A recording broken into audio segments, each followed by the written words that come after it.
Periodic classification of element. तो periodic classification of element में what exactly are we going to discuss?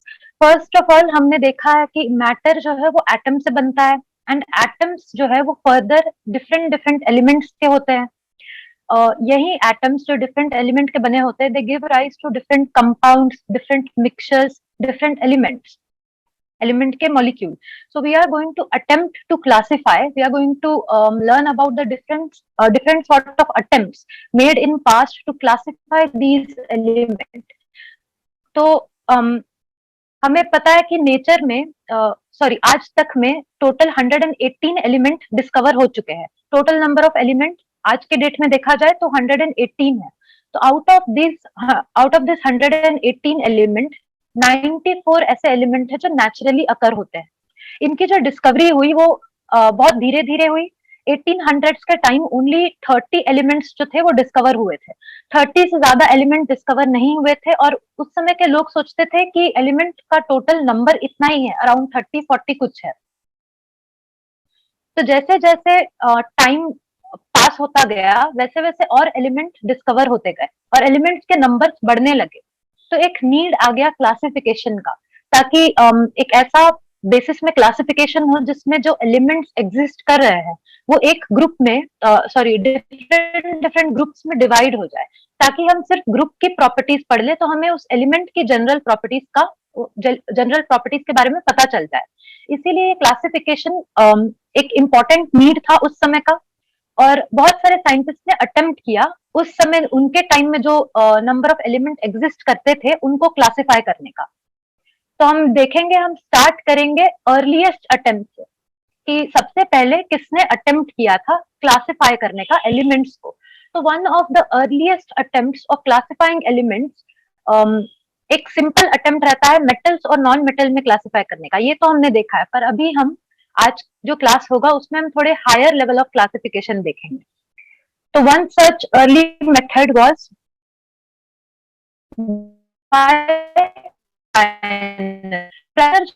था जब in the year 1800s में, जैसे कि मैंने बताया, अराउंड 30 एलिमेंट्स नोन थे। तो डोब्राइनर क्या किया, he tried to classify these 30 element into different group.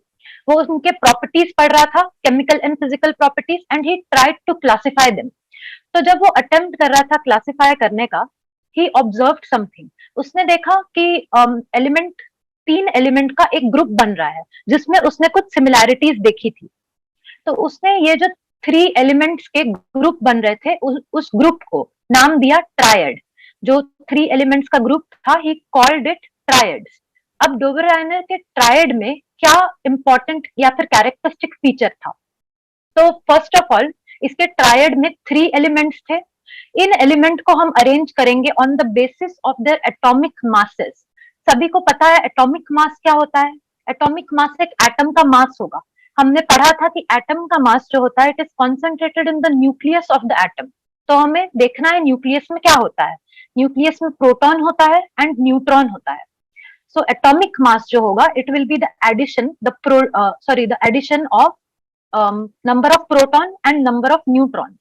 जब हम नंबर ऑफ प्रोटॉन और न्यूट्रॉन को ऐड करेंगे तो we will get atomic mass. So Dobereiner जो था, he started arranging elements on the basis of their increasing atomic mass. उसके triad में जो 3 एलिमेंट्स थे उसने उन तीनों एलिमेंट को इंक्रीजिंग एटॉमिक मास से अरेंज किया। सबसे कम जिसका एटॉमिक मास होगा वो सबसे फर्स्ट में आ जाएगा, फिर सेकंड, फिर थर्ड। तो उसने जब ये किया तब उसने एक चीज ऑब्जर्व की अपने ट्रायड में कि जो मिडल एलिमेंट था, बीच वाला एलिमेंट था, उसका एटॉमिक मास जो है इट वाज रफली the average of first and third वाले एलिमेंट का एटॉमिक मास। जब हम फर्स्ट और थर्ड एलिमेंट के एटॉमिक मास को ऐड करेंगे और उसको 2 से डिवाइड करेंगे, एवरेज निकालना सभी को आता है ना, जितने नंबर ऑफ यूनिट पार्ट ले रहे हैं उस नंबर से हम डिवाइड करेंगे। फॉर एग्जाम्पल इधर हम 2 नंबर्स का, 2 एलिमेंट का एवरेज निकाल रहे हैं, तो we will divide it by 2। यहाँ पे एक एग्जाम्पल दिया हुआ है डोब्राइनर के ट्रायड का। It is lithium, sodium and potassium. यहाँ पे फर्स्ट वाला जो ट्रायड है हम इसका देखेंगे example. Lithium, sodium and potassium, इनका एटॉमिक मास जो है उसको हमने राउंड फिगर में ले लिया। लिथियम का 6.9 था, तो we are considering it as 7। Sodium का 23 है और पोटेशियम का 39 है। So what we are going to do, हम फर्स्ट और थर्ड का एवरेज निकालेंगे। तो 7 प्लस 39 46 होता है, डिवाइड बाय 2, ये आएगा 23, जो कि सोडियम का एटॉमिक मास है। तो उसने ट्रायड में, जब ट्रायड को हम इंक्रीजिंग एटॉमिक मास से अरेंज करेंगे, तब उसने ये ऑब्जर्व किया कि फर्स्ट एंड थर्ड एलिमेंट का एवरेज एटॉमिक मास जो है it will be approximately equal to the second वाला या फिर मिडिल एलिमेंट का atomic mass. So this was Dobereiner's triad. पर क्या हुआ, उसके टाइम में अराउंड 30 एलिमेंट्स डिस्कवर्ड थे, पर डोबराइनर ने सिर्फ 3 ट्रायड आइडेंटिफाई किए। ये जो 3 एग्जांपल्स दिख रहे हैं उसे इतने ही ट्रायड मिले, बाकी के जो एलिमेंट थे उसको वो अरेंज नहीं कर पाया on the basis of this feature. Triads में वो अरेंज नहीं हो पाया। तो ये जो 3 दिख रहे हैं ग्रुप्स, यही 3 ट्रायड उसने रिकॉग्नाइज किए, उसे मिला, जो कि उसका रूल्स फॉलो कर रहे थे। तो ये वाला सिस्टम उतना कुछ खास यूजफुल नहीं था, क्योंकि जैसे जैसे टाइम बीतता गया वैसे और एलिमेंट्स भी डिस्कवर होते गए, वो ये ट्रायड वाला जो फीचर है उसमें फिट नहीं हो पा रहे थे। बट हम इसके बारे में पढ़ते हैं क्योंकि ये सबसे पहला अटेम्प्ट था एलिमेंट को इस मैनर में क्लासिफाई करने का, on the basis of their atomic masses. तो डोब्राइनर के बारे में सभी को सब कुछ क्लियर है?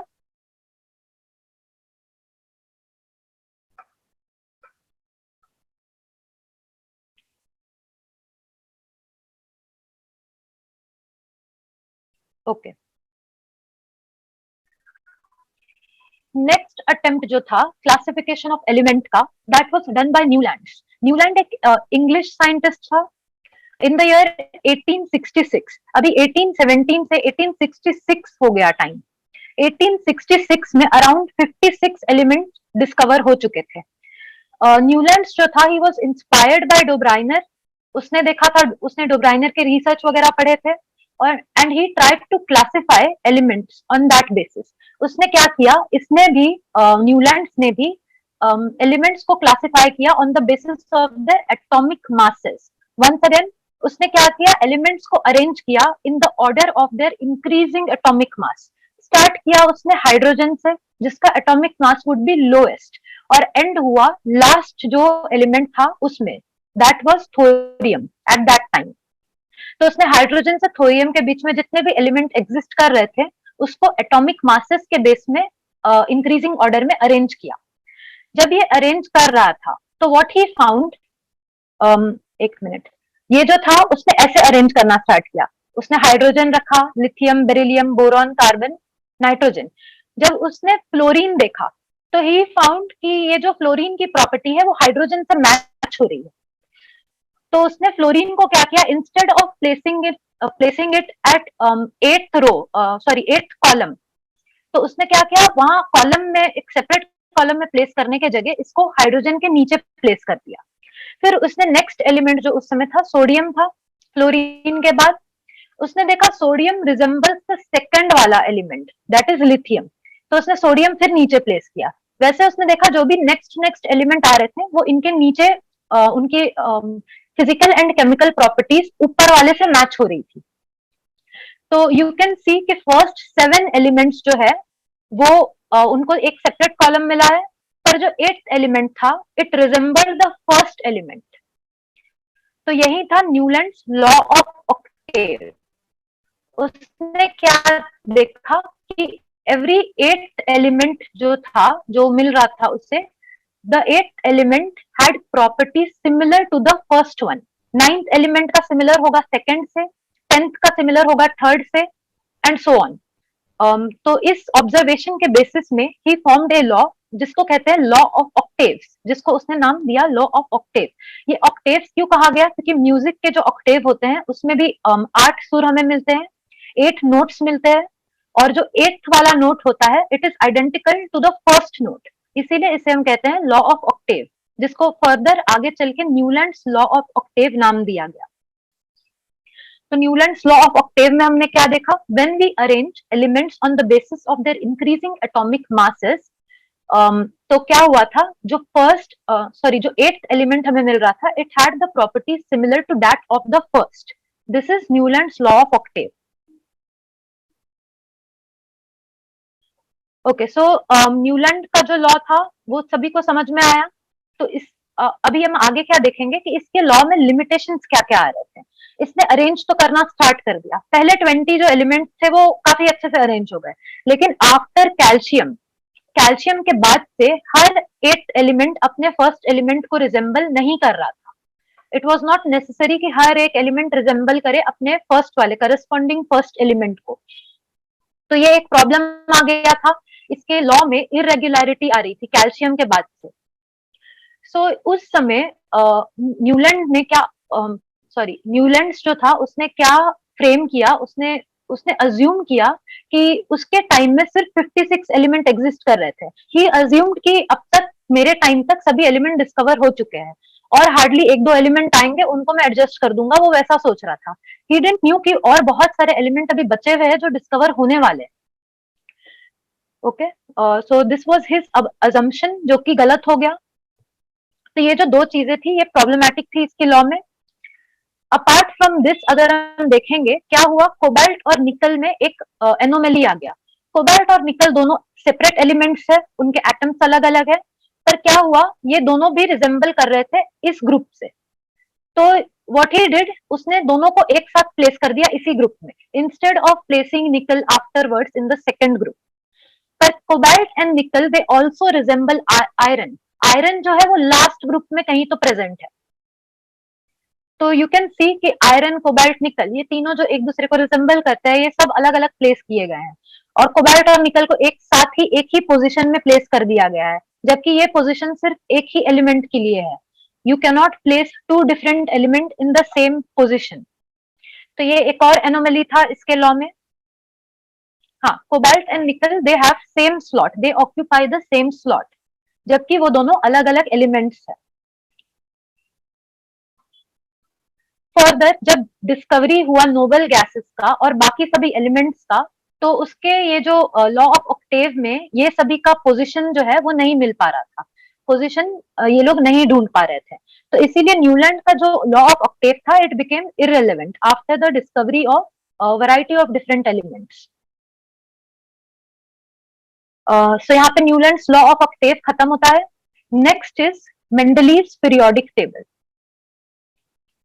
Mendeleev's periodic table. Dmitry Mendeleev जो था, he was a Russian chemist and he was one of the most important contributor in this particular field. उसने सबसे पहले अपने टाइम में जितने एलिमेंट एग्जिस्ट करते थे उसको सक्सेसफुली एक टेबल में अरेंज कर दिया था, एक प्रॉपर लॉ को फॉलो करके. इसीलिए he was the first successful and most important contributor in this particular field.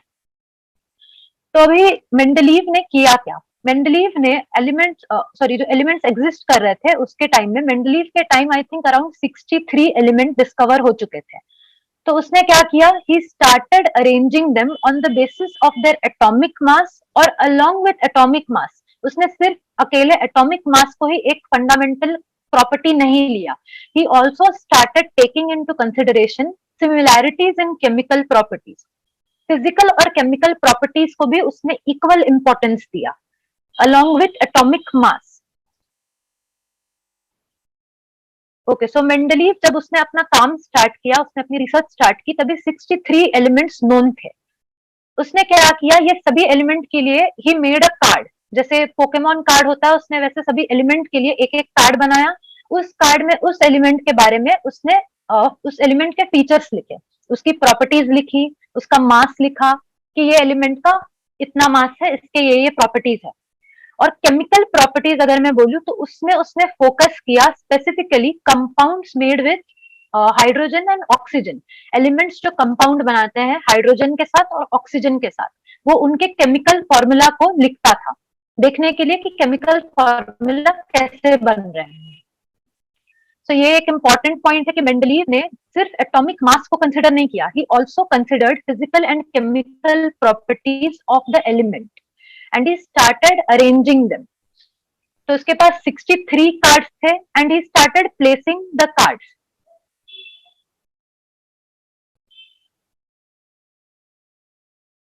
Okay, तो जब वो अरेंज कर रहा था 63 एलिमेंट्स को, उसने क्या देखा कि एक पीरियोडिक रिकरेंस उसने एक ऑब्जर्व किया कि थोड़े टाइम के बाद, थोड़े एलिमेंट्स के बाद जो chemical and physical properties elements में देखे जा रहे हैं वो रिपीट होते हैं. So he observed कि there is a periodic recurrence in the physical and chemical properties of element. उनके physical और chemical properties में repetition हो रहा है after certain amount of time. तो उसने एक लॉ फॉर्म किया जिसको उसने नाम दिया पीरियोडिक लॉ. उसको आगे चल के हमने रीनेम कर दिया as Mendeleev's periodic law. Mendeleev का पीरियोडिक लॉ क्या स्टेट करता है? तो properties of elements they are periodic function of their atomic masses. ये जो पीरियोडिक फंक्शन है, मतलब ये जो रिपीटेड रिकरेंस आ रहा है प्रॉपर्टीज का, ये बेस ये किसके ऊपर बेस्ड है? तो ये एटॉमिक मासेस के ऊपर बेस्ड है. जब एटॉमिक मास हम इंक्रीजिंग ऑर्डर में अरेंज करेंगे तो we will find certain recurrence in physical and chemical properties. Okay, so यहाँ पे इसी टेबल का एग्जांपल लेके मैं बता देती हूँ मेंडलीव ने कैसे अरेंज किया. ये तो न्यूलैंड का टेबल था, बट मेंडलीव हैड 63 कार्ड्स. उसके टाइम के सभी एलिमेंट के उसके पास कार्ड्स थे. He started placing them in rows and columns. ठीक है, ये जो ऐसे वर्टिकल कॉलम जा रहा है इसे हम कहते हैं ग्रुप. ओके, और ये जो रो है, हॉरिजॉन्टल रो है, इसे हम कहेंगे एक पीरियड. पीरियड एंड ग्रुप ये कॉलम और रोज है. तो क्या किया उसने? स्टार्ट किया सबसे पहले अरेंज करना इन हॉरिजॉन्टल रोज. उसने फर्स्ट एलिमेंट रखा, सेकंड रखा, थर्ड रखा. वैसे उसने किए बहुत सारे एलिमेंट्स को लाइन से अरेंज किया. एंड देन जब उसको एक सपोज 8th एलिमेंट मिला, let's just say 8th element मिला जिसकी प्रॉपर्टी उसको फर्स्ट वाले से मैच करती हुई दिख रही थी, तो उसने उसको फर्स्ट वाले के नीचे प्लेस किया. फिर जब उसने 9th वाला एलिमेंट देखा तो उसके पास जो 9th एलिमेंट था, it was not, let's just say it was not resembling this second वाले के नीचे, वो नहीं रिजेंबल कर रहा था इस ग्रुप में. तो instead of placing it over here, जैसे यहाँ पे इसने दोनों को एक ही जगह पे डाल दिया, मेंडलीव ने क्या किया? ये जगह खाली छोड़ दी और उसने उस एलिमेंट को उसी ग्रुप में प्लेस किया जहां पे उसकी chemical and physical properties match कर रही थी. लेट्स जस्ट से 9th वाला एलिमेंट कहीं यहाँ पे बैठ रहा है, तो ही प्लेस्ड इट ओवर हियर और यहाँ पे उसने एक जगह वेकेंट छोड़ दी. तो मेंडलीव का जो पीरियोडिक टेबल था, उसने जब 63 एलिमेंट्स अरेंज कर दिए तो उसके पीरियोडिक टेबल में बहुत सारे गैप्स थे.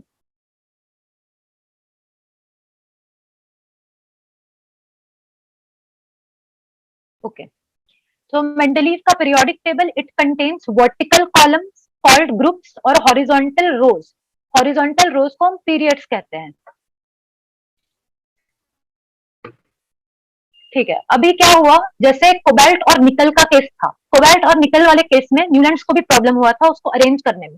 कोबाल्ट का जो मास है वो थोड़ा ज्यादा है निकल से, तो अकॉर्डिंगली निकल पहले आना चाहिए और उसके बाद कोबाल्ट आना चाहिए. हम क्योंकि एटॉमिक मास के बेसिस में अरेंज कर रहे हैं, तो निकल को हम पहले रखेंगे, बाद में कोबाल्ट को रखेंगे. पर मेंडलीव ने क्या देखा? कोबाल्ट की जो प्रॉपर्टी है वो मैच कर रही है पहले वाले ग्रुप से, मतलब जहां पे निकल को होना चाहिए था वहां पे. बट स्टिल मेंडलीव ने क्या किया? इस कोबाल्ट को उसी ग्रुप में प्लेस किया जिससे उसकी प्रॉपर्टीज मैच कर रही है. इवन दो कोबाल्ट को उसे पहले प्लेस करना हुआ, फिर भी उसने किया, उसने प्रायोरिटाइज किया फिजिकल एंड केमिकल प्रॉपर्टीज को instead of atomic mass. In this case उसने कोबाल्ट को पहले प्लेस कर दिया एंड देन ही प्लेस्ड निकल. निकल अपने रिस्पेक्टिव ग्रुप में था, कोबाल्ट अपने ग्रुप में था. Okay, so further Mendeleev left gaps in इस पीरियोडिक टेबल. ये गैप क्यों उसने छोड़ा था ये सभी को समझ में आ गया, क्योंकि उसे वो उस प्लेस में मिलने वाला एलिमेंट नहीं मिला था. तो इंस्टेड ऑफ उसके पास जो एग्जिस्टिंग एलिमेंट थे उसको उस प्लेस में डाल देना जहां पे उसका प्रॉपर्टीज मैच नहीं कर रहा है, ही डिसाइडेड कि वो जगह वो खाली छोड़ देगा. तो मेंडलीव के ये जो पीरियोडिक टेबल में गैप्स थे, लोगों ने इसको क्रिटिसाइज किया, कहा कि ये डिफेक्टिव पीरियोडिक टेबल है, इसमें इतने सारे गैप्स है. But he Mendeleev boldly predicted कि ये जो गैप है ये डिफेक्ट नहीं है, ये गैप में एक ऐसा एलिमेंट आएगा जो अभी तक डिस्कवर नहीं हुआ है. मेंडलीव ने वो जो एलिमेंट, जो अनडिस्कवर्ड एलिमेंट है जो उस गैप को फिल करेगा, उसके प्रॉपर्टीज भी बता दिए. उसने कहा कि फ्यूचर में एक ऐसा एलिमेंट डिस्कवर होगा जिसका एटॉमिक मास अप्रोक्सीमेटली इतना होगा और उसके प्रॉपर्टीज ऐसे ऐसे होंगे. तो Mendeleev was predicting properties of something जो कि अब तक डिस्कवर नहीं हुआ था।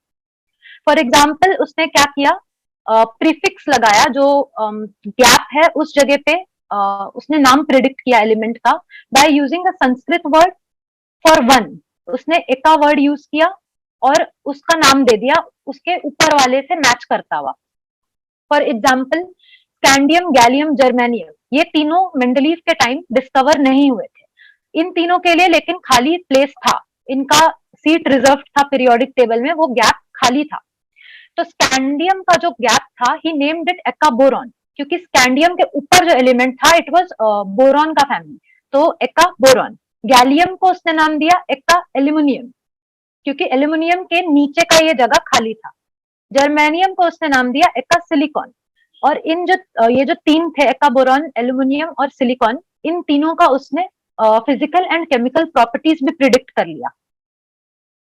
फॉर एग्जाम्पल अगर हम एक्का एल्यूमिनियम का ले रहे हैं यहाँ पे एग्जाम्पल, जो कि फ्यूचर में gallium as a gallium discover होगा, तो एक्का एल्यूमिनियम का उसने स्पेस जहां पे छोड़ा था उस कार्ड में उसने प्रॉपर्टीज लिखे थे। एक्का एल्यूमिनियम का एटॉमिक मास अराउंड 68 होगा, ऑक्साइड के साथ वो फॉर्मूला ऐसा बनाएगा और क्लोराइड के साथ वो फॉर्मूला ऐसे बनाएगा। जब गैलियम डिस्कवर हुआ तो उसका एटॉमिक मास जो था अप्रोक्सीमेटली प्रिडिक्टेड नंबर के बराबर ही था।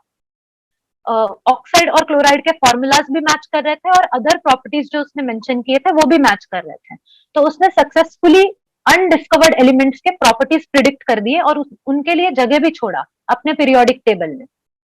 तो ये जो एविडेंस मिला, ये एविडेंस ने सॉलिडिफाई कर दिया मेंडलीव का पीरियोडिक टेबल, और मेंडलीव को as a originator of this concept कहा जाता है because of this evidence. Okay, further जब नोबेल गैस डिस्कवर हुए, जैसे हीलियम, नियॉन, एर्गॉन हो गया, ये हमें पता है नोबेल गैस जो है इनका रिंग जो है इट इज कंप्लीटली फुल, ये लोग स्टेबल होते हैं। इनका लेट डिस्कवरी इसीलिए हुआ क्योंकि ये स्टेबल है और ये कंपाउंड्स नहीं बनाएंगे, ये कंपाउंड नहीं बनाते हैं अंडर नॉर्मल सर्कमस्टांसेस, इसीलिए इनका कॉन्सेंट्रेशन बहुत कम रहता है हमारे एटमोस्फियर में, इसीलिए इनकी डिस्कवरी भी लेट हुई। पर जब इनकी डिस्कवरी हो गई तो इनको एक सेपरेट ग्रुप मिल गया और ये मेंडलीव के पीरियोडिक टेबल में आ गए आराम से। इन लोगों ने केओस नहीं क्रिएट किया कि इनका पोजीशन कहाँ होगा। तो ये मेंडलीव के सभी स्ट्रेंथ थे जितने हमने अभी तक डिस्कस किए, एडवांटेजेस थे। जो एलिमेंट्स अनडिस्कवर्ड थे वो जब भी डिस्कवर हुए उनको आराम से प्लेस कर दिया गया बिना किसी प्रॉब्लम का। ये one of the most important feature था मेंडलीव के पीरियोडिक टेबल का। तो सभी को एडवांटेजेस समझ में आ गए मेंडलीव के पीरियोडिक टेबल के।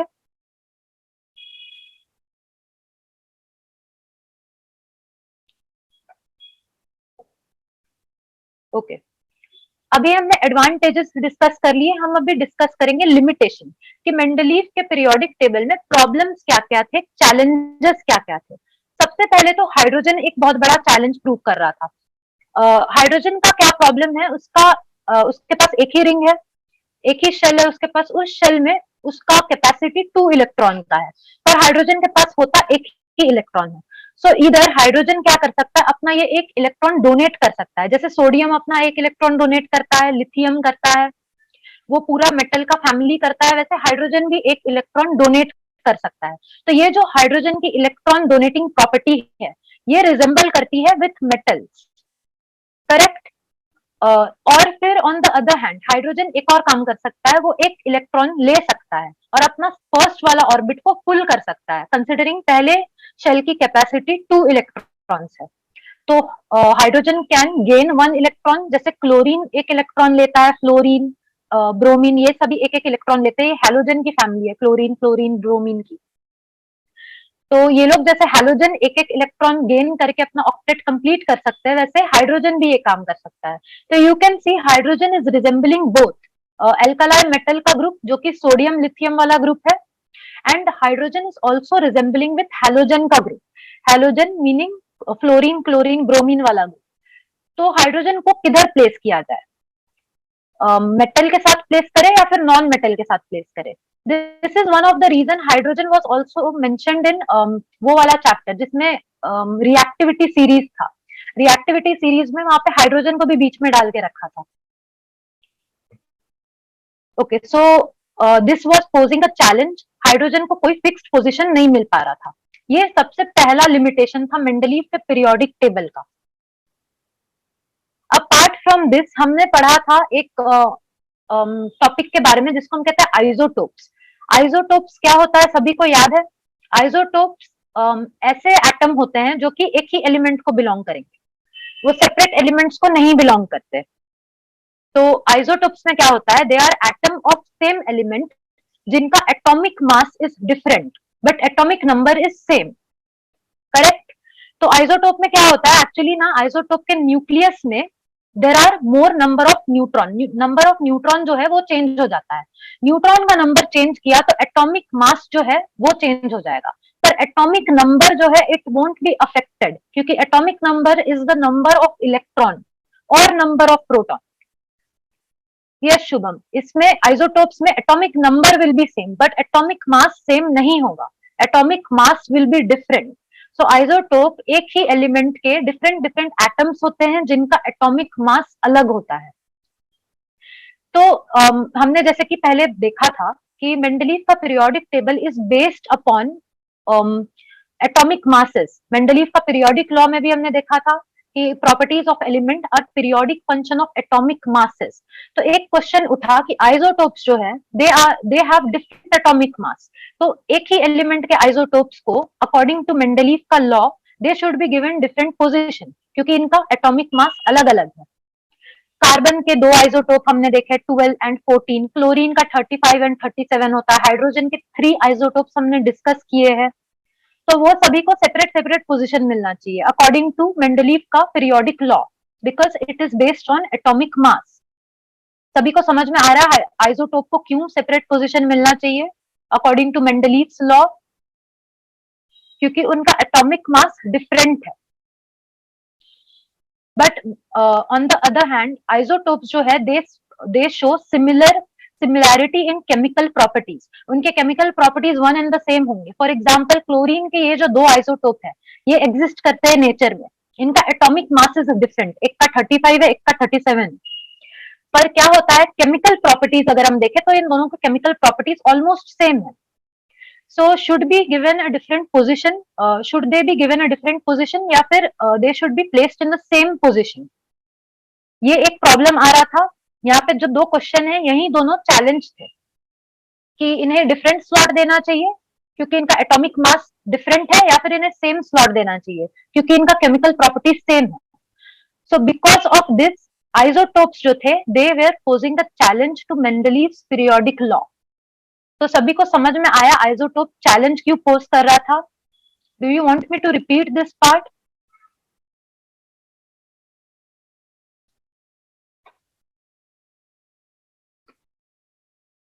ओके, तो ये सेकंड लिमिटेशन था जो कि हमने देखा। फर्स्ट वाला हाइड्रोजन था, सेकंड वाला आइसोटोप था, थर्ड वाला वंस अगेन कोबाल्ट और निकल था। अगर हम एटॉमिक मासेस के बेस में अरेंज कर रहे हैं तो हमें उन्हें क्लियरली अरेंज करना चाहिए। इंक्रीजिंग ऑर्डर में कर रहे हैं तो पहले निकल आना चाहिए था फिर कोबाल्ट आना चाहिए था, बट मेंडलीव ने कोबाल्ट को पहले प्लेस कर दिया और फिर निकल को प्लेस कर दिया। तो ऐसा क्यों किया? तो ये तीन जो क्वेश्चन थे ये उसके लिमिटेशन थे, मेंडलीव के पीरियोडिक टेबल में प्रॉब्लम क्रिएट कर रहे थे। तो इन सभी प्रॉब्लम को रिमूव करने के लिए एक न्यू मॉडर्न पीरियोडिक टेबल बनाया गया, inspired completely by Mendeleev Mendeleev का पीरियोडिक टेबल। ये जो मॉडर्न पीरियोडिक टेबल था it was made by Henry Moseley in 1913। Henry Moseley ने स्लाइट चेंजेस लाए मेंडलीव के पीरियोडिक टेबल में। उसने क्या बोला कि एटॉमिक नंबर जो है, एटॉमिक मास नहीं, atomic number is the fundamental property. Atomic mass से जब हम कंपेयर करें तो हमें इतना प्रिसाइज मैनर में we can not classify element, पर जब हम एटॉमिक नंबर से करेंगे तो जितनी एनोमली आ रही थी मेंडलीव के पीरियोडिक टेबल में they all will not occur. तो एटॉमिक नंबर सभी को पता है, अभी मैंने बताया इसको रिप्रेजेंट करते हैं जेड से, और atomic number is the total number of electron, और you can also count the number of proton in the nucleus of atom. तो ये एटॉमिक नंबर हो जाएगा। So Henry Moseley modified Mendeleev's periodic law and he stated modern periodic law. और modern periodic law क्या होता है? It can be stated as properties of element are periodic function of their atomic numbers. Atomic number के basis में हम element को classify करेंगे और एटॉमिक नंबर के कुछ पीरियोडिक रिपीटेशन पर प्रॉपर्टीज भी रिपीट होगी। ये मॉडर्न पीरियोडिक लॉ था। इसके बेसिस में मॉडर्न पीरियोडिक टेबल बनाया गया।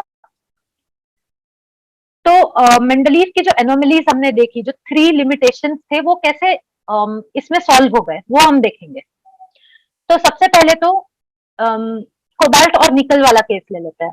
कोबाल्ट का एटॉमिक नंबर जो है वो निकल के पहले आता है, तो हो गया वो वाला प्रॉब्लम सॉल्व। कोबाल्ट का एटॉमिक नंबर पहले आएगा तो कोबाल्ट को पहले प्लेस किया जाएगा, फिर निकल का आएगा तो निकल को बाद में प्लेस करते हैं। तो ये एक एनोमली सॉल्व हो गई। दूसरा एनोमली था आइसोटोप्स का। आइसोटोप का भी तो एनोमली सॉल्व हो गया ना। आइसोटोप्स जो होते हैं उनका एटॉमिक नंबर सेम होता है, एटॉमिक मास डिफरेंट होता है। जब हम पीरियोडिक टेबल को अरेंज कर रहे हैं on the basis of atomic number, तो isotopes will occupy the same slot. एक ही एलिमेंट के आइसोटोप्स सभी को एक ही स्लॉट मिलेगा। तो सभी को ये दोनों प्रॉब्लम कैसे सॉल्व हुआ वो समझ में आया। आइसोटोप्स के केमिकल प्रॉपर्टीज सिमिलर होते हैं, इसीलिए उन्हें एक ही स्पॉट मिलेगा, और एटॉमिक नंबर भी उनका सेम होता है, इसीलिए they will occupy the same spot. वो क्वेश्चन ही नहीं आता कि आइसोटोप का एटॉमिक मास अलग है तो उन्हें अलग अलग प्लेसेस मिलना चाहिए। तो ये जो 2 प्रॉब्लम थे वो सॉल्व हो गए। ओके, तो कोबाल्ट और निकल वाला प्रॉब्लम सॉल्व हो गया। आइसोटोप वाला प्रॉब्लम सॉल्व हो गया। वंस अगेन वो जो एटॉमिक नंबर एटॉमिक मास का प्रॉब्लम था, कभी कभी एटॉमिक मास जो है वो पॉइंट से इंक्रीज कर जाते थे, और उनका पॉइंट से जो इंक्रीज होता था they use to cause problem. पर एटॉमिक नंबर कभी पॉइंट में नहीं होता है, ये हमने देखा था। एटॉमिक नंबर हमेशा नेचुरल नंबर हमें मिलेगा 1 से लेकर के जितना नंबर है, it is number of electron और number of proton, so it can not be in fraction या फिर 1.5, ऐसे नहीं हमें मिलेगा। तो देयर कैन नॉट एग्जिस्ट एक ऐसा एलिमेंट जो कि अभी तक डिस्कवर नहीं हुआ है बिटवीन 2 डिफरेंट एलिमेंट। जैसे हाइड्रोजन 1 है, एटॉमिक नंबर हीलियम 2 है, ये ऐसा हो नहीं सकता कि इन दोनों के बीच में एक एलिमेंट एग्जिस्ट करेगा जो अभी तक डिस्कवर नहीं हुआ है। तो ये जो प्रॉब्लम था वो भी सॉल्व हो गया। अभी बात है पोजीशन ऑफ हाइड्रोजन वाला। तो position of hydrogen in modern periodic table जो है उसको सेपरेटली प्लेस किया गया है। कहीं कहीं हम देखेंगे मॉडर्न पीरियोडिक टेबल को एल्कालाई ग्रुप के ऊपर प्लेस कर दिया है, बट एक्चुअल में मॉडर्न पीरियोडिक टेबल में हाइड्रोजन को थोड़ा सा स्पेशल पोजीशन मिल गया है, because hydrogen resembles both halogen and alkali metal. तो अभी हम देखेंगे कि मॉडर्न पीरियोडिक टेबल दिखता कैसा है। तो ये रहा मॉडर्न पीरियोडिक टेबल। ये रहा, इधर हाइड्रोजन को यहाँ पे प्लेस कर दिया गया और यहाँ पे हाइड्रोजन को स्पेशली दिखाया गया है। तो हाइड्रोजन एक स्पेशल पोजीशन ऑक्यूपाई करेगा और बाकी सभी एलिमेंट ग्रुप्स और पीरियड्स में अरेंज हो जाएंगे। जैसे हमने देखा था कि वर्टिकल कॉलम्स जो होते हैं वो ग्रुप होते हैं, ये पूरा एक ग्रुप है। नेक्स्ट ग्रुप ये है, फिर ये। तो पहले तो मैं ब्लॉक्स बता देती हूँ क्या क्या होता है। ये जो फर्स्ट 2 ग्रुप दिख रहे हैं, ये दोनों मिल करके एस ब्लॉक एलिमेंट बनाते हैं। इस पूरे ब्लॉक को हम कहेंगे एस ब्लॉक। इसमें जितने एस ब्लॉक में जितने भी एलिमेंट रहते हैं वो सभी मेटल होंगे। ये जो फर्स्ट वाला ग्रुप है रेड कलर से जो हमें दिख रहा है, फर्स्ट ग्रुप को हम कहते हैं एल्कालाई मेटल, क्योंकि ये वाटर के साथ मिक्स होके हाइड्रोक्साइड बना देता है। OH का जो ग्रुप होता है, हाइड्रोक्सिल आयन होता है, वो जल्दी इससे कंबाइन हो जाता है। तो ये हो गया एल्कालाइन मेटल। नेक्स्ट है एल्कालाइन अर्थ मेटल। ये जो सेकंड वाला ग्रुप है एस ब्लॉक का, इसे हम कहते हैं एल्कालाइन अर्थ मेटल। इन्हें क्यों एल्कालाइन अर्थ मेटल कहा जाता है? क्योंकि इनका अपरेंस जो है वो अर्थ के क्रस्ट में बहुत ज्यादा होता है। ठीक है, फिर ये जो बीच वाला है जो यहाँ नीचे से स्टार्ट हुआ है, ये यहाँ से यहाँ तक, स्कैंडियम से लेके जिंक तक पूरा, इसको हम कहते हैं डी ब्लॉक एलिमेंट।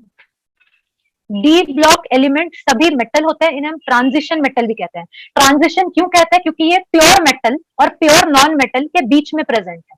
इधर ट्रांजिशन हो रहा है from metal to non metal, इसीलिए हम इसे ट्रांजिशन मेटल कहते हैं या फिर डी ब्लॉक एलिमेंट।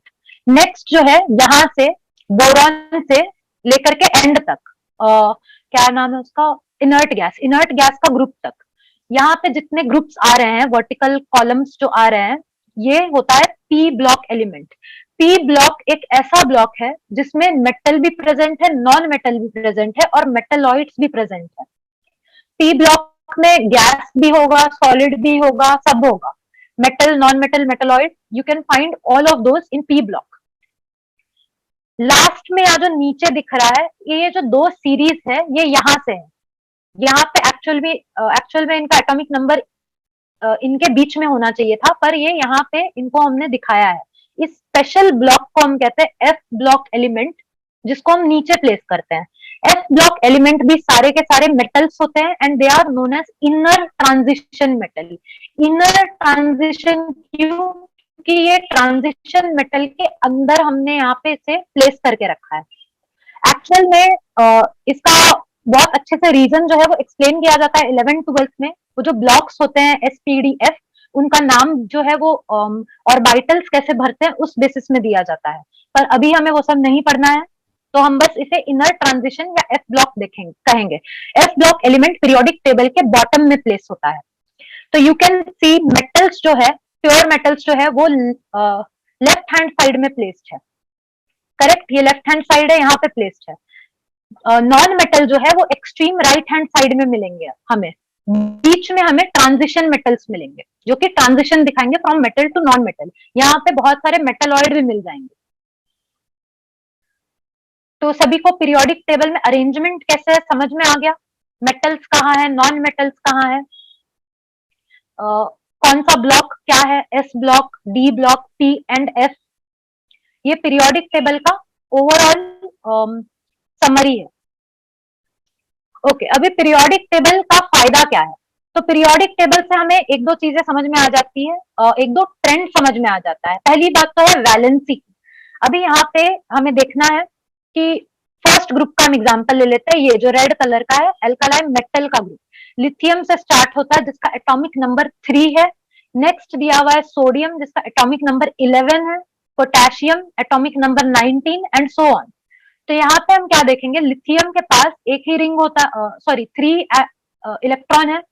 फर्स्ट वाले रिंग में 2 होगा, जो सेकंड रिंग होगा उसमें 1 होगा।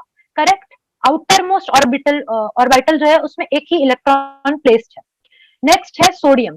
सोडियम के केस में क्या है, पहले दो जो रिंग है वो फुल है, 2 है, फिर नेक्स्ट में 8 है, और जो थर्ड वाला रिंग है इसमें 1 इलेक्ट्रॉन है। इसमें फोर्थ वाले रिंग में एक ही इलेक्ट्रॉन होगा। नेक्स्ट फिफ्थ रिंग में एक इलेक्ट्रॉन होगा, सिक्स्थ में एक होगा।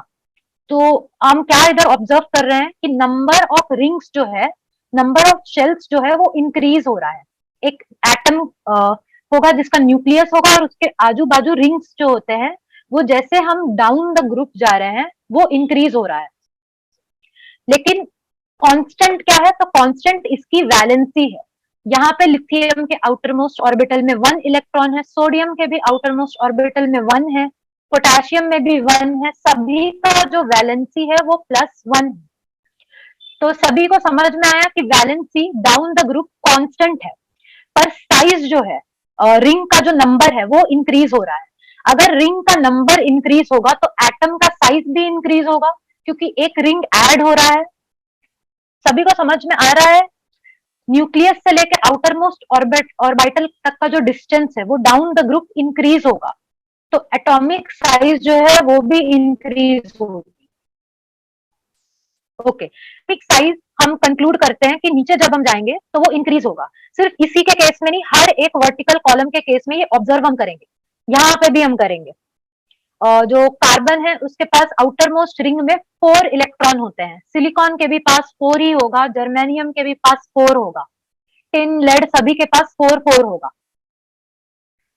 तो सबको समझ में आ गया, down the group atomic size will increase, valency will remain constant. ठीक है, अभी across the group, sorry across a period, ये जो हॉरिजॉन्टल रो है हम उसके अक्रॉस देखेंगे। फॉर एग्जांपल ये जो सेकंड वाला पीरियड यहाँ पे हमें दिख रहा है वो हम देख लेते हैं।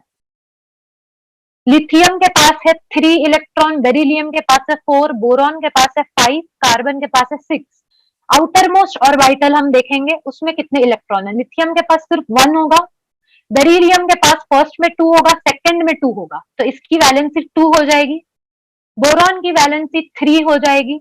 कार्बन हमने पढ़ा है it is a tetravalent element, मतलब उसके आउटर मोस्ट ऑर्बिटल में 4 है। तो यहाँ पे हम देख रहे हैं वैलेंसी इंक्रीज हो रही है, फिर डिक्रीज होने लगेगी। तो सभी को समझ में आ रहा है, अक्रॉस अ पीरियड वैलेंसी जो है it will show a gradual change, जो चेंज होगा वो ग्रेजुअल होगा, पर down the group valency change नहीं होगी। तो this was trend in valency, जो कि हम यहाँ पे पढ़ेंगे। ये मैंने एक्सप्लेन कर दिया कि वैलेंसी कैसे हम देख सकते हैं पीरियोडिक टेबल में। एक ही ग्रुप के जितने एलिमेंट्स होंगे उनकी वैलेंसी सेम होंगी। डी ब्लॉक एलिमेंट में भी केस सेम होगा। डी ब्लॉक एलिमेंट्स जो है वो एक स्पेशल टाइप के एलिमेंट है, D and F block element. इसमें क्या होता है ना, जो ऑर्बिटल होते हैं आगे हम देखेंगे हायर लेवल में, उनके अलग अलग नाम हो जाते हैं। एस ऑर्बिटल होता है, पी होता है, डी होता है एंड एफ होता है। डी और एफ जो होते हैं यह श्रुति। लेकिन क्या होता है ना, डी ब्लॉक में पहले इनर वाला जो ऑर्बिटल है वो पहले भरता है, इसीलिए उसमें वेरिएबल वैलेंसी आ जाती है। तो अभी हम नॉर्मल एलिमेंट के बारे में बात कर रहे हैं, और डी एंड एफ ब्लॉक्स जो है वो ट्रांजिशन एलिमेंट्स है। ट्रांजिशन एलिमेंट अलग होते हैं, उनका इनर ऑर्बिटल जो है वो फिल होना स्टार्ट हो जाता है, इसीलिए वेरिएबल वैलेंसी हमें दिखने लगती है। ये जो इनर ऑर्बिटल का कॉन्सेप्ट है ये 11th-12th में आता है, जिसमें हमें देखने मिलता है ऑर्बिटल के शेप कैसे होते हैं, पहले प्रेफरेंस किसको दी जाती है, पहले कौन सा ऑर्बिटल फिल होता है। तो ये सब अभी बहुत ज्यादा हो जाएगा, इसीलिए हम अभी नॉर्मल एलिमेंट्स के बारे में डिस्कस कर रहे हैं। Normal element S and P block मिल करके हो जाएंगे। तो नॉर्मल एलिमेंट में you can see valency gradually increase होगी, और डाउन द ग्रुप जो है वैलेंसी सेम रहेगी। Next atomic size. Atomic size भी हमने देखा, atomic size down the group जो है वो इंक्रीज हो रही थी। अब अक्रॉस द पीरियड हमें देखना है, हम ये वाला पीरियड फिर से देखते हैं। इसमें क्या होगा, नंबर ऑफ शेल्स जो है वो एक ही रहेगा। लिथियम के पास 2 शेल्स है, बेरिलियम के भी पास 2 ही शेल होगा, बोरॉन के भी पास 2 शेल होगा। तो across a period number of shell remains constant. तो शेल तो इंक्रीज नहीं हो रहा है, इसका मतलब एटॉमिक साइज इंक्रीज नहीं होने वाली। तो डिक्रीज क्यों होती है अभी हम वो देखेंगे। एक ही शेल में नंबर ऑफ इलेक्ट्रॉन्स जो है वो बढ़ता जा रहा है। पहले लास्ट वाले शेल में यहाँ पे लिथियम में एक ही इलेक्ट्रॉन था, बेरिलियम में 2 इलेक्ट्रॉन्स हो गए, फिर बोरॉन में 3 हो गया, कार्बन में 4 हो गया। तो हम देख रहे हैं कि एक ही जो हमारा रिंग है उसमें इलेक्ट्रॉन का नंबर बढ़ता जा रहा है। तो जब रिंग में इलेक्ट्रॉन के नंबर इंक्रीज होंगे तो जो न्यूक्लियस होगा एटम का वो पॉजिटिव होता है, उसमें प्रोटॉन होता है। तो वो जो पॉजिटिव न्यूक्लियस है वो रिंग को अपने पास खींचने लगेगा, और जो फोर्स है, फोर्स ऑफ अट्रैक्शन है, वो अक्रॉस द पीरियड इंक्रीज होता जाएगा, क्योंकि इलेक्ट्रॉन का नंबर बढ़ता जा रहा है, सेम शेल में ज्यादा इलेक्ट्रॉन्स है, तो साइज जो है वो श्रिंक होने लगेगी। तो अक्रॉस अ पीरियड जो एटॉमिक साइज है it will start to decrease, gradual decrease देखा जाएगा, पर normally it will show decrease. Down the group increase हो रहा था क्योंकि न्यू शेल ऐड हो रहे थे। Across a period you will find atomic size decreases. ठीक है, एटॉमिक साइज हम पिकोमीटर में मेजर करते हैं। पिकोमीटर 10⁻⁻12 मीटर का रेंज होता है। ठीक है, metallic and non metallic properties. Metallic and non metallic properties अभी क्या होता है, यहाँ पे हमने पीरियोडिक टेबल में देखा एक्सट्रीम लेफ्ट में हमें मेटल्स मिल रहे थे, एकदम टिपिकल मेटल्स मिल रहे थे। बीच में ट्रांजिशन मेटल्स है जिनमें बहुत 2-4 मेटलॉइड भी हमें मिल जाएंगे, और एकदम लास्ट में पी ब्लॉक एलिमेंट में you can find all types of element, metal, non metal and metalloids. लेकिन नॉन मेटल जो है वो प्री डोमिनेंट है, जैसे जैसे हम एक्सट्रीम राइट में जाएंगे we will find non metals. तो ये जो पीरियोडिक ट्रेंड हमें दिख रहा है कि मेटल यहाँ पे मिल रहा है, नॉन मेटल यहाँ पे मिल रहा है, वो क्यों हो रहा है, उसके लिए हमें देखना होगा इलेक्ट्रोपॉजिटिविटी एंड इलेक्ट्रोनेगेटिविटी। इलेक्ट्रोपॉजिटिविटी क्या होता है, इलेक्ट्रोपॉजिटिविटी एक एटम की टेंडेंसी होती है कि वो कितने आराम से इलेक्ट्रॉन को रिलीज कर रहा है। For example lithium, lithium, sodium, ये जो टाइप के मेटल्स है उनके लास्ट ऑर्बिटल में एक ही इलेक्ट्रॉन है, उनको वो इलेक्ट्रॉन वो चला जाएगा तो ये लोग स्टेबल हो जाएंगे, ये लोग इजीली लूज कर सकते हैं इस इलेक्ट्रॉन को, क्योंकि लास्ट जो हमारा शेल है जिसमें एक ही इलेक्ट्रॉन है उसको न्यूक्लियस के तरफ से उतना ज्यादा पुल नहीं मिल रहा, न्यूक्लियस उसमें इतना ज्यादा फोकस नहीं दिखा रहा, तो वो इलेक्ट्रॉन को एक्सट्रैक्ट करना इजी होता है। अगर इलेक्ट्रॉन हम इजीली निकाल लेंगे तो वो एटम हो जाएगा electropositive atom. You will find electropositivity जो है वो एटम की अक्रॉस अ पीरियड डिक्रीज होगी। इलेक्ट्रोपॉजिटिविटी अक्रॉस द पीरियड कैसे डिक्रीज होगी, क्योंकि यहाँ पे सिर्फ एक ही इलेक्ट्रॉन था लास्ट ऑर्बिट में जो इजीली रिमूव हो सकता है। फिर नेक्स्ट में यू कैन फाइंड 2 इलेक्ट्रॉन जो कि हमें रिमूव करना है, तो इलेक्ट्रॉन जो कंपेयर टू लिथियम इधर थोड़ा प्रॉब्लम होगा। फिर नेक्स्ट बोरॉन में यू विल फाइंड 3 इलेक्ट्रॉन्स जिनको रिमूव करना है to attain a stable octet, तो ये 3 इलेक्ट्रॉन रिमूव करना बहुत मुश्किल हो जाएगा। तो जैसे जैसे हम जाते हैं across a period you will find कि इलेक्ट्रोपॉजिटिव कैरेक्टर जो है it will go on decreasing. Electropositive character अगर डिक्रीज होगा तो मेटल जो है, मेटालिक कैरेक्टर जो है वो भी डिक्रीज होता जाएगा। तो ये इलेक्ट्रोपॉजिटिविटी था। अगर इलेक्ट्रोपॉजिटिविटी डिक्रीज हो रहा है तो इलेक्ट्रोनेगेटिविटी जो है वो इंक्रीज होने लगेगा। इलेक्ट्रोनेगेटिविटी क्या होता है? Tendency of atom to retain the electron, उस इलेक्ट्रॉन को जाने नहीं देना, ये जो टेंडेंसी है वो इलेक्ट्रोनेगेटिविटी होती है। तो इलेक्ट्रोनेगेटिविटी हमें इस एरिया में बहुत ज्यादा मिलेगी, यहाँ पे बहुत कम मिलेगी। तो metallic and non metallic properties कैसे आ रहा है सभी को समझ में आया?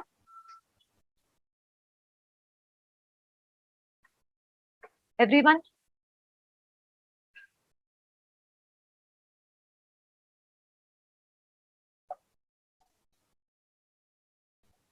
ओके, तो यहाँ पे पीरियोडिक प्रॉपर्टी जो चैप्टर था वो कंप्लीट होता है। इतनी ही चीजें हैं जो हमें देखनी है, इसके अलावा ज्यादा डिटेल में नहीं जाना है। इसके बाद जो नेक्स्ट टॉपिक है वो है chemical reaction and equation.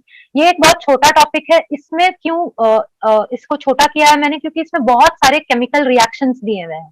Chemical reactions को डिटेल में पढ़ना इतना इम्पोर्टेंट नहीं है। हर एक रिएक्शन हम पढ़े, उसको बैलेंस करें, हमें बस सिंपल बैलेंस हम कैसे करेंगे वो देखना है, और different types of chemical reaction देखना है, जो कि हमने पहले भी एक बार किया है मेटल एंड नॉन मेटल में। तो पहले तो हम देखेंगे कि एक केमिकल रिएक्शन क्यों होता है, या फिर हम कब कह सकते हैं कि एक केमिकल रिएक्शन हुआ है। जब हम उस रिएक्टेंट का स्टेट चेंज होते हुए देखेंगे, जब हम उसका कलर चेंज होते हुए देखेंगे, या फिर किसी गैस को इवॉल्व होते हुए देखेंगे, या फिर टेम्परेचर जो है वो चेंज हो जाएगा। ये जब भी चारों में से कोई एक या फिर मोर देन वन चीजों का अकरेंस होगा तो वी कैन कंक्लूड कि एक केमिकल रिएक्शन हुआ है। केमिकल रिएक्शंस जो होते हैं उन्हें हम रिप्रेजेंट कैसे करते हैं? तो अगर हम ये वाला एक केस लेते हैं, मैग्नीशियम रिबन को हम ऑक्सीजन के प्रेजेंस में बर्न करेंगे तो क्या होगा? तो हमें पता है कि हमें प्रोडक्ट में मैग्नीशियम ऑक्साइड मिलेगा।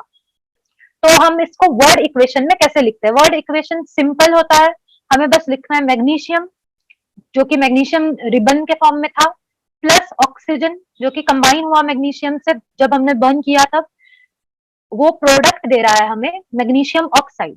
तो ये जो साइड है लेफ्ट हैंड साइड, इसे हम कहते हैं रिएक्टेंट, जो कि दोनों कंबाइन हो रहे हैं, रिएक्ट हो रहे हैं। एरो जो है वो दिखाता है कि रिएक्शन किस डायरेक्शन में हो रहा है, और एरो का जो पॉइंट होता है, जिस तरफ एरो पॉइंट करता है, वो होता है प्रोडक्ट। प्रोडक्ट क्या है? प्रोडक्ट है मैग्नीशियम ऑक्साइड। ये है एक वर्ड इक्वेशन। अभी इक्वेशंस को वर्ड में लिखना, हर एक इक्वेशन को वर्ड में लिखना इज नॉट फीसिबल। हमें इतने अच्छे से इतना सारा डिटेल नहीं दिख रहा है, हमें नहीं दिख रहा कि इसकी वैलेंसी क्या है, ये कितना एटम मैग्नीशियम का कंबाइन हो रहा है, मैग्नीशियम ऑक्साइड का फॉर्मूला क्या है, ये सब हम वर्ड इक्वेशन से नहीं बता पा रहे हैं। तो क्या है, वर्ड इक्वेशन से ज्यादा बेटर ऑप्शन है केमिकल इक्वेशन, जिसमें हम केमिकल फॉर्मूला यूज करेंगे।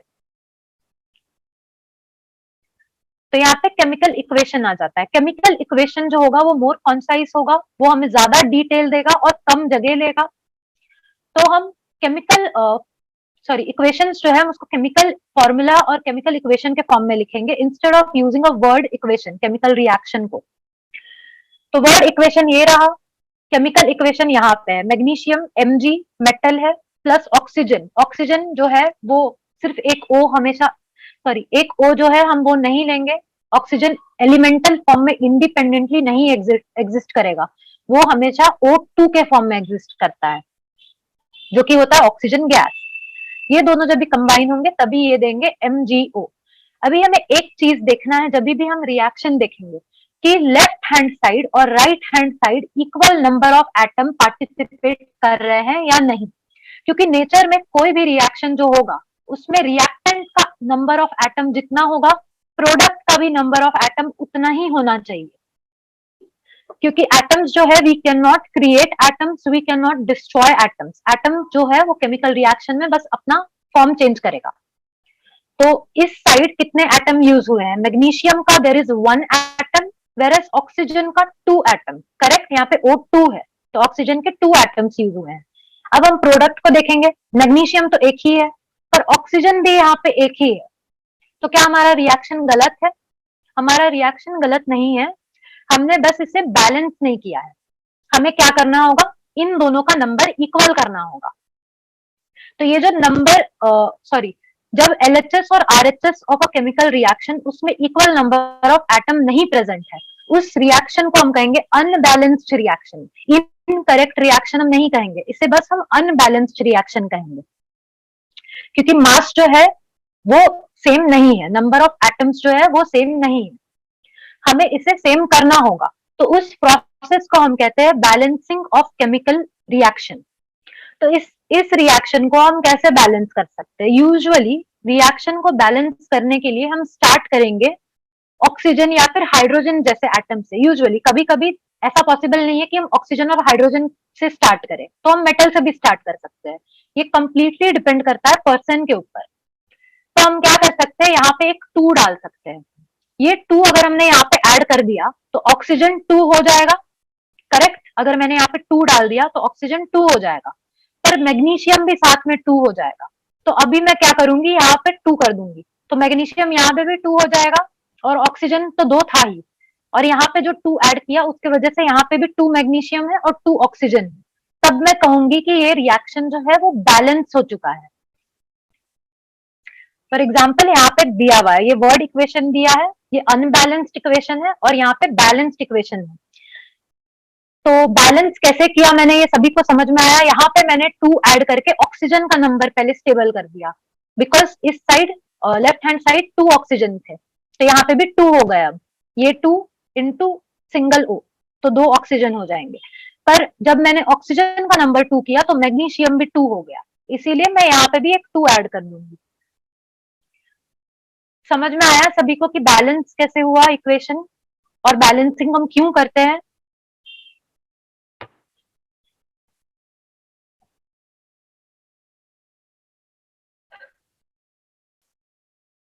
एवरीवन, कोई प्रॉब्लम है बैलेंसिंग में?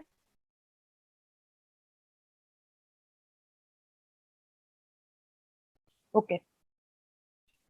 यहाँ पे और 2 एग्जाम्पल है, ये जो एग्जाम्पल है इसमें हम ऑक्सीजन या फिर हाइड्रोजन से स्टार्ट नहीं कर रहे हैं। ये रस्ट का इक्वेशन है, इसको दूसरे साइड से लिखा है, रिवर्सिबल रिएक्शन है ये जो है यहाँ पे दिया हुआ, इसको किसी भी डायरेक्शन में हम ले सकते हैं। समझो आयरन जो है हमारा, iron metal, it combines with water to give us rust, rust या फिर आयरन ऑक्साइड, ये आयरन ऑक्साइड का फॉर्मूला, और हाइड्रोजन का जो गैस है वो इवॉल्व हो जाएगा। तो इसको हम कैसे बैलेंस करेंगे?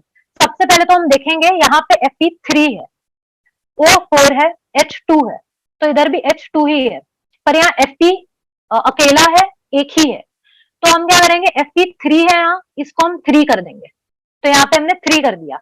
अभी Fe का नंबर तो स्टेबल हो गया है, अभी हमें ऑक्सीजन का नंबर देखना है। ऑक्सीजन का जो नंबर है यहाँ पे दिया है 4, पर यहाँ पे ऑक्सीजन हम देखेंगे तो we will find only 1 oxygen, तो हम क्या करेंगे, यहाँ पे हम एक 4 डाल देंगे ताकि ऑक्सीजन 4 हो जाए। तो अभी हमारा आयरन स्टेबल हो गया, ऑक्सीजन भी हमारा इक्वल हो गया, दोनों साइड बैलेंस्ड हो गया।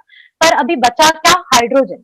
हाइड्रोजन यहाँ पे 2 है, पर यहाँ पे 4 इंटू 2 है, 4 नहीं है। ये जो H2 है ना, ये पहले से ही 2 था, इसको हमने मल्टीप्लाई कर दिया 4 से, तो अभी टोटल नंबर 8 हो जाएगा। तो इस side right hand side we have 8 hydrogen, but left hand side we only have 2, तो हम क्या करेंगे 2 को मल्टीप्लाई करेंगे 4 से, तो हमें 8 मिल जाएगा। Now if you will check, सभी एलिमेंट जो है उनका एटम का नंबर इक्वल है ऑन बोथ साइड्स। तो ये एक इक्वेशन है जो कि थोड़ा बड़ा है। यहाँ पे एक और इक्वेशन दिया है, ये इक्वेशन हमने कार्बन कंपाउंड में देखा है। इस इक्वेशन को हम कहते हैं chlorination of methane. Chain reaction है, जब तक सभी हाइड्रोजन रिप्लेस नहीं हो जाते तब तक क्लोरीन रिएक्ट करता रहेगा मीथेन से। तो फाइनली चारों हाइड्रोजन रिप्लेस हो गए 4 क्लोरीन से और हमें HCl मिल गया। तो अभी हम बैलेंस कैसे करेंगे इसे? यहाँ पे टोटल नंबर ऑफ हाइड्रोजन 4 है, पर यहाँ हाइड्रोजन का नंबर सिर्फ 1 है, तो यहाँ पे एक 4 ऐड कर दिया गया ताकि 4 हो जाए। Now you have to count chlorine का नंबर। क्लोरीन का नंबर यहाँ पे 2 ही था, पर यहाँ पे हो जाएगा 4, CCl4 का, टेट्राक्लोरोमीथेन का 4 अलॉन्ग विथ HCl का एक क्लोरीन, तो टोटल नंबर 5 हो गया। सॉरी, हमने ये 4 भी ऐड किया ना, तो 4 यहाँ और 1 into 4, तो 8 हो जाएगा टोटल। यहाँ का 4 और इस वाले का 4, total number right hand side में 8 हो जाएगा। तो यहाँ पे हम क्या करेंगे, Cl2 है, जैसे यहाँ पे H2 में 4 ऐड किया था, मल्टीप्लाई किया था, वैसे ही हम यहाँ पे 4 मल्टीप्लाई कर देंगे, तो इधर 8 हो जाएगा एंड यहाँ पे भी 8 ही है, तो ये बैलेंस्ड हो गया। तो इसी तरह हमें रिएक्शन बैलेंस करना है, और अगर हमें चेक करना है रिएक्शन बैलेंस है या नहीं, हम सिंपली काउंट करके देखेंगे। Number of atoms her element का इक्वल होना चाहिए on both hand side, on both the side, LHS and RHS। तो यहाँ पे बैलेंसिंग जो है वो वाला पार्ट खत्म होता है, हमें आइडेंटिफाई करना अनबैलेंस्ड रिएक्शन और उसे बैलेंस करना है। यहाँ पे इतना ही था जो कि इम्पोर्टेंट था। अपार्ट फ्रॉम दैट, अभी टाइप्स ऑफ रिएक्शन, ये जो टॉपिक है अगर हम टेक्स्ट बुक में देखेंगे तो वहां पे 2-3 टाइप्स दिए हुए हैं जो हमने पहले डिस्कस किया है, like displacement reaction. Displacement reaction हमने copper sulphate along with iron, इसका केस हमने एक्सपेरिमेंट में डिस्कस किया था, मेटल एंड नॉन मेटल में, कि कैसे एक मेटल जो कि ज्यादा रिएक्टिव नहीं है वो मोर रिएक्टिव मेटल से रिप्लेस हो जाएगा, डिस्प्लेस हो जाएगा, तो वो होता है डिस्प्लेसमेंट रिएक्शन। तो वो सभी टाइप्स हमें यहाँ पे एक और बार डिस्कस करने मिलेगा जो कि रिपीटेड पार्ट होगा। कॉम्बिनेशन रिएक्शन, जैसे दो चीजें एक साथ कंबाइन हो रही है और एक प्रोडक्ट मिल रहा है, तो वो सभी एग्जांपल्स होंगे। न्यू क्या है इस चैप्टर में, वो है ऑक्सीडेशन एंड रिडक्शन। ऑक्सीडेशन और रिडक्शन क्या होता है, तो सबसे पहले तो हम ऑक्सीडेशन देखेंगे। ऑक्सीडेशन होता है सिंपली एडिशन ऑफ ऑक्सीजन। अगर हम किसी भी चीज में देख रहे हैं उसमें ऑक्सीजन ऐड हो रहा है तो हम कहेंगे कि उसका ऑक्सीडेशन हुआ है। ठीक है, और भी केसेस होते हैं ऑक्सीडेशन के, पर सिंपली अभी हम देखेंगे कि एडिशन ऑफ ऑक्सीजन ऑक्सीडेशन होता है, रिमूवल ऑफ ऑक्सीजन रिडक्शन होता है। जिस भी कंपाउंड से ऑक्सीजन रिमूव कर दिया गया वो रिड्यूस हो जाएगा, और जिस कंपाउंड में ऑक्सीजन ऐड कर दिया गया वो ऑक्सीडाइज हो जाएगा। ठीक है, अपार्ट फ्रॉम दिस, रिडक्शन को हम ऐसे भी डिफाइन कर सकते हैं, एडिशन ऑफ हाइड्रोजन। अगर हम हाइड्रोजन को ऐड कर रहे हैं किसी भी कंपाउंड में तो हम कहेंगे वो रिड्यूस हो गया। अगर हम हाइड्रोजन को रिमूव कर रहे हैं किसी भी कंपाउंड से तो हम कहेंगे वो ऑक्सीडाइज हो गया है। ऑक्सीडेशन और रिडक्शन के बहुत सारे डेफिनेशन होते हैं, एडिशन ऑफ ऑक्सीजन या फिर removal of oxygen, removal of hydrogen या फिर एडिशन ऑफ हाइड्रोजन। इलेक्ट्रॉन या फिर चार्ज के भी ऊपर डिपेंड करता है, अगर चार्ज इंक्रीज हो रहा है तो ऑक्सीडेशन हो रहा है, चार्ज डिक्रीज हो रहा है तो रिडक्शन हो रहा है। इस लेवल में हमें बस removal of oxygen and addition of oxygen, ये वाला डेफिनेशन में फोकस करना है। Oxidation is addition of oxygen and removal of hydrogen, उसका ऑपोजिट होगा रिडक्शन। अभी जो एजेंट किसी दूसरे चीज को ऑक्सीडाइज कर रहा है उसे हम कहेंगे ऑक्सीडाइजिंग एजेंट। ऑक्सीडाइजिंग एजेंट के पास बहुत सारे ऑक्सीजन होंगे, वो अपना ऑक्सीजन दूसरे कंपाउंड को दे देगा और दूसरे कंपाउंड को कर देगा ऑक्सीडाइज, और खुद क्या हो जाएगा, वो खुद हो जाएगा रिड्यूस। तो ऑक्सीडाइजिंग एजेंट खुद रिड्यूस हो जाते हैं पर दूसरों को कर देते हैं ऑक्सीडाइज। इसका ऑपोजिट है रिड्यूसिंग एजेंट। रिड्यूसिंग एजेंट ऐसे कंपाउंड या फिर रिएजेंट होते हैं जो कि क्या करेंगे, किसी और को कर देंगे रिड्यूस और खुद हो जाएंगे ऑक्सीडाइज। तो ये यूजुअली कंफ्यूजिंग होता है कि ऑक्सीडेशन, ऑक्सीडाइजिंग एजेंट, ऑक्सीडेंट, ये सब क्या है। तो इन चीजों का हमें ध्यान रखना है। इसका एग्जाम्पल हम देखेंगे तो कॉपर का एग्जाम्पल आता है। जब कॉपर के वेसल लाइट और सॉरी मॉइस्चर से एक्सपोज होते हैं या फिर एयर से एक्सपोज होते हैं तो हम एक कोटिंग देखते हैं ब्लैक कलर का, ये होता है कॉपर ऑक्साइड। तो कॉपर मेटल Cu जो था वो अब कॉपर ऑक्साइड बन गया है। तो इस केस में ऑक्सीजन जो है वो कॉपर के साथ ऐड हुआ, तो हम इसे ऑक्सीडेशन कहेंगे। ठीक है। यूजुअली क्या होता है, थोड़े बड़े बड़े रिएक्शंस में हम देखेंगे कि ऑक्सीडेशन और रिडक्शन दोनों एक साथ हो रहे हैं। फॉर एग्जाम्पल, ये एक एग्जाम्पल यहाँ पे दिया है, ये कॉपर ऑक्साइड है जो हमने अभी देखा, जो ब्लैक कलर का लेयर फॉर्म हो रहा है।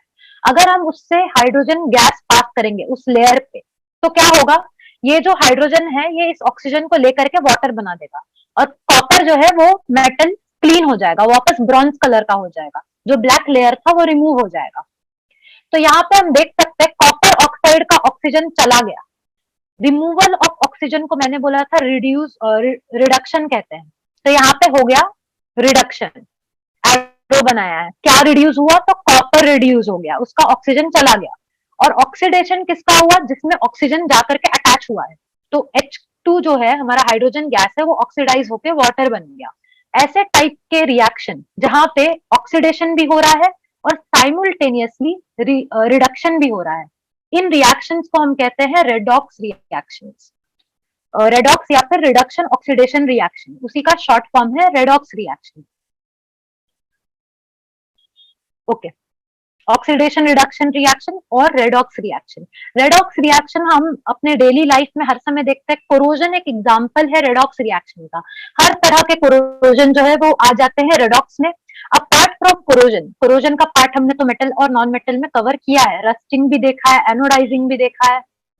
हम इसके अलावा देखेंगे एक न्यू टॉपिक जो कि है रैंसिडिटी।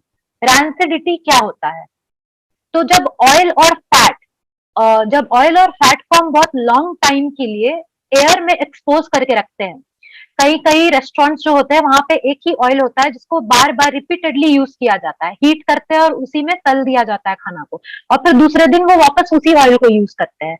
तो रिपीटेडली एक ही ऑयल को जो कि एयर से एक्सपोज है कॉन्स्टेंटली, उसको यूज करने से क्या होता है, जो ऑयल है वो ऑक्सीडाइज हो जाएगा। ऑक्सीजन जो एटमोस्फियर का वो जाकर के ऑयल को ऑक्सीडाइज कर देगा। ऑक्सीडाइज्ड ऑयल्स जो होते हैं उसमें अगर हमने फूड कुक किया तो फूड से एक बहुत गंदा स्मेल आता है और बहुत अजीब सा टेस्ट आता है। उस टेस्ट को हम कहते हैं रैंसिड टेस्ट। और जो ऑयल है जिसमें फूड कुक हुआ है उस ऑयल को हम कहेंगे रैंसिड ऑयल।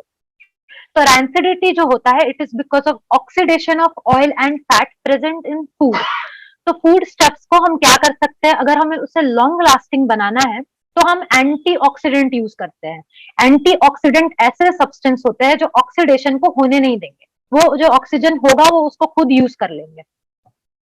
तो यूजुअली जो हमारे चिप्स के पैकेट रहते हैं जो कि सील्ड रहते हैं और उसमें हवा भरा हुआ रहता है, एयर भरा हुआ रहता है, वो ऑक्सीजन नहीं होता, वो नाइट्रोजन गैस होता है।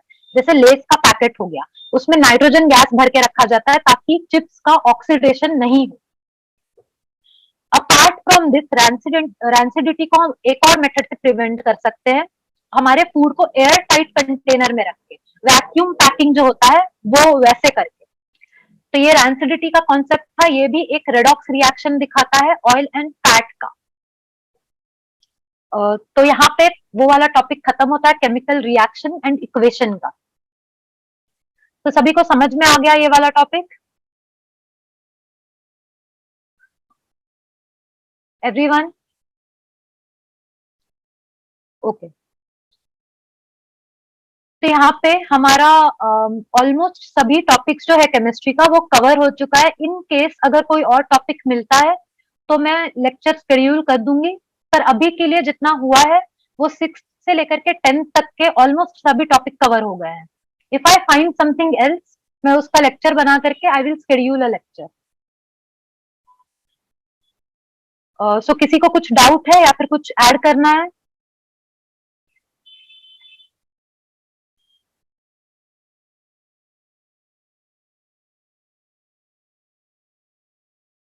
Okay, so I'll stop my lecture over here. Okay, thank you everyone.